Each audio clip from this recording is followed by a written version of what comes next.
২১২ আসন নিয়ে এখন ক্ষমতায় বিএনপি, নতুন প্রধানমন্ত্রী তারেক রহমান। কিন্তু আন্তর্জাতিক গণমাধ্যমগুলোতে আলোচনার কেন্দ্রবিন্দুতে বিএনপির নাম নয়, কিংবা তারেক রহমানও নয়। যে নামটি এখন সবচাইতে বেশি উচ্চারিত হচ্ছে সেটি হলো বাংলাদেশ জামায়াত ইসলামী। ৬৮টি আসন। বাংলাদেশের ইতিহাসে জামায়াতের সর্বোচ্চ অর্জন এবারেই। প্রথমবারের মতো প্রধান বিরোধী দল এখন জামায়াত। দেশের ভেতরে অনেকেই বলছেন, ইতিহাসের সেরা সময় এসেও জামায়াত ক্ষমতায় যেতে পারল না। কিন্তু আন্তর্জাতিক মিডিয়া বলছে ঠিক তার উল্টো কথা। তাদের ভাষায় ক্ষমতায় না গেলেও ক্ষমতার পথে এক ধাপ এগিয়ে গেছে জামায়াত। আন্তর্জাতিক গণমাধ্যম বারবার মনে করিয়ে দিচ্ছে ২০০১ সালের কথা।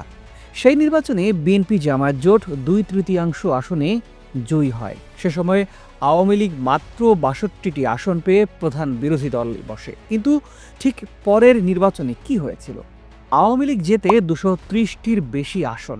অর্থাৎ বাংলাদেশের নির্বাচনী ইতিহাসে প্রধান বিরোধী দল থেকে ক্ষমতায় যাওয়া অস্বাভাবিক কিছুই নয়। এই ঐতিহাসিক উদাহরণগুলোই আজ আন্তর্জাতিক মিডিয়া জামায়াতের ক্ষেত্রে টেনে আনছে। প্রিয় দর্শক, জামায়াতের এই উত্থান নিয়ে কোন আন্তর্জাতিক মিডিয়া কি বলছে সেটা একটু আমরা দেখে নিতে চাই। ব্রিটিশ দৈনিক দ্য গার্ডিয়ান একটা প্রতিবেদন করেছে। তারা বলছে, জামায়াতের এমন বিস্তৃত উত্থান দেশের মডারেটদের কপালে চিন্তার ভাঁজ পড়েছে। যদিও মার্কিন রাষ্ট্রীয় গণমাধ্যম এনপিআর বিষয়টিকে ততটা ঝুঁকিপূর্ণ মনে করছে না। জানুয়ারিতেই জামায়াত নিয়ে দীর্ঘ একটা প্রতিবেদন তৈরি করে রয়টার্স। তারা লিখে, জামায়াত নতুন করে নিজেকে গড়ে তুলছে। তারা হিন্দু প্রার্থী দিয়েছে, মডারেট ইমেজ দেখাচ্ছে জামায়াত। বাংলাদেশের প্রখ্যাত একজন সাংবাদিক নুরুল কবির তিনি বলেছেন, যে দল একসময় বাংলাদেশের স্বাধীনতার বিরোধিতা করেছিল, সেই দলই স্বাধীনতার ৫৫ বছর পর একটা নিরপেক্ষ নির্বাচনে ৬৮টি আসন পেল। এটা নিঃসন্দেহে তাদের জন্য বিশাল রাজনৈতিক বিজয়। আন্তর্জাতিক বিশ্লেষকরা বলছেন, এই পরিবর্তনের বীজ রোপণ করা হয়েছিল ২০২৪ সালের জুলাই আন্দোলনে। হাসিনা বিরোধী আন্দোলনের সময় রাজপথে একমাত্র সংগঠিত, শৃঙ্খলাবদ্ধ ও প্রতিরোধ গড়ে তোলা শক্তি ছিল জামায়াত শিবির। হাসিনার পতনের পর সরকার গঠনের সময়ও তাদের ভূমিকা ছিল খুবই গুরুত্বপূর্ণ। এরপর একের পর এক বিশ্ববিদ্যালয়ের ছাত্র সংসদ নির্বাচনে জামায়াতের নিরঙ্কুশ বিজয়, সেখান থেকেই আন্তর্জাতিক মিডিয়ার চোখ খুলে যায়। তারা এটিকে প্রথমে দেখেছিল বাংলাদেশের ইসলামিস্টদের উত্থান হিসেবেই। আন্তর্জাতিক বিশ্লেষকরা একটি তুলনা বারবার করছেন তুরস্কের এরদোয়ানের দল একে পার্টির সাথে। সেখানেও শুরু হয়েছিল বিরোধী দল হিসেবে। ২০০২ সালে তারা ক্ষমতায় আসে মডারেট ইসলামী ইমেজ নিয়ে। শরিয়ত নয়, বরং উন্নয়ন ও স্থিতিশীলতার কথা বলেই তারা জিতেছিল তুরস্কে। আজ ২ দশকের বেশি সময় ধরে এরদোয়ান ক্ষমতায় আছেন। বিশ্লেষকরা বলছেন, যদি বিএনপি সরকার দুর্নীতিতে জড়ায় অথবা অর্থনৈতিক সংকট তৈরি হয় বাংলাদেশে, তাহলে তুরস্কের মতপথেই হাঁটতে পারে জামায়াত। জামায়াতের শক্তি এখন শুধু সংসদেই নয়, স্কুল, কলেজ, হাসপাতাল, সামাজিক সেবা, বিশ্ববিদ্যালয় ক্যাম্পাস জুড়ে বিস্তৃত। জামায়াতের এই নেটওয়ার্কই তাদের দীর্ঘমেয়াদী শক্তির ভিত্তি। এ কারণেই দ্য ডিপ্লোমেট বলছে, জামায়াতের প্রধান বিরোধী দলে পরিণত হওয়া বাংলাদেশের রাজনীতিতে দীর্ঘমেয়াদী পরিবর্তনের একটা signal. Middle East Monitor, Al Jazeera সহ মধ্যপ্রাচ্য ভিত্তিক মিডিয়াগুলো একে বাংলাদেশের নতুন যুগ হিসেবেই তুলে ধরছে।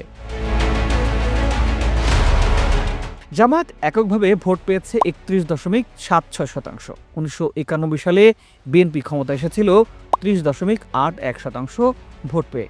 আরও গুরুত্বপূর্ণ তথ্য হলো, ৩২টি আসনে এবার জামায়াত খুব অল্প ভোটে হেরেছে।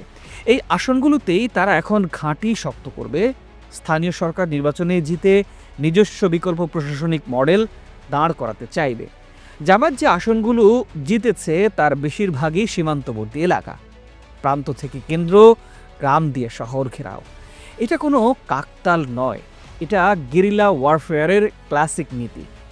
চীনের মাও সেতুং এই নীতিতেই বিপ্লব করেছিলেন। এই সীমান্ত জয় এরই মধ্যে ভারতের কপালে চিন্তার ভাঁজ ফেলে দিয়েছে।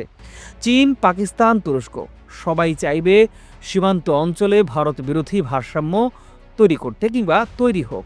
ফলে ক্ষমতায় না থেকেও আন্তর্জাতিক সহযোগিতা পাবে জামায়াত। আন্তর্জাতিক মিডিয়া তাই এটাকে পরাজয় বলছে না, তারা বলছে এটা জামায়াতের একটা বিশাল উত্থান। তবে একটা বড় বাধা এখনও আছে, সেটি হলো জামায়াতের নারী অধিকার নিয়ে নানান আলোচনা সমালোচনা। আন্তর্জাতিক বিশ্লেষকদের মতে নারী ভোটাররা যতটা বিএনপির উপর ভরসা করেন, জামায়াতকে ততটাই ভয় পান।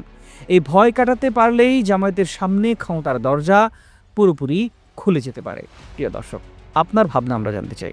বিষয়টি নিয়ে আপনি কি ভাবছেন? নিশ্চয়ই আপনার মূল্যবান মন্তব্য কমেন্ট করে জানাবেন। আজ এ পর্যন্তই।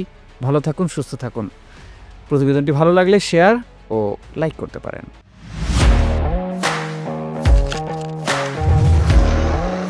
প্রফেশনাল স্টুডিও খুঁজছেন? ঢাকার প্রাইম লোকেশন নয়াপল্টনে দেশ সমাচার স্টুডিও আপনার কন্টেন্ট প্রোডাকশনের নির্ভরযোগ্য ঠিকানা। এখানে পাবেন 4K ক্যামেরায় মাল্টি অ্যাঙ্গেল রেকর্ডিং, আছে গ্রিন ও ব্ল্যাক স্ক্রিন সেটআপ, উন্নত মানের মাইক্রোফোন ও sound proof voice over booth. আপনার পছন্দ মতো স্টুডিও ডিজাইন করার সুযোগও থাকছে। Hazrat Shahjalal news content, talk show, interview বা পডকাস্ট যা কিছুই করেন এখানে পাবেন প্রফেশনাল সেটআপ আর ফুল এডিটিং সাপোর্ট। আপনার চাহিদা অনুযায়ী বুক করতে পারেন আজই। কল কিংবা হোয়াটসঅ্যাপ করুন এই নাম্বারে 017202106557। ভিজিট করুন আমাদের ওয়েবসাইট ও ফেসবুক পেজ।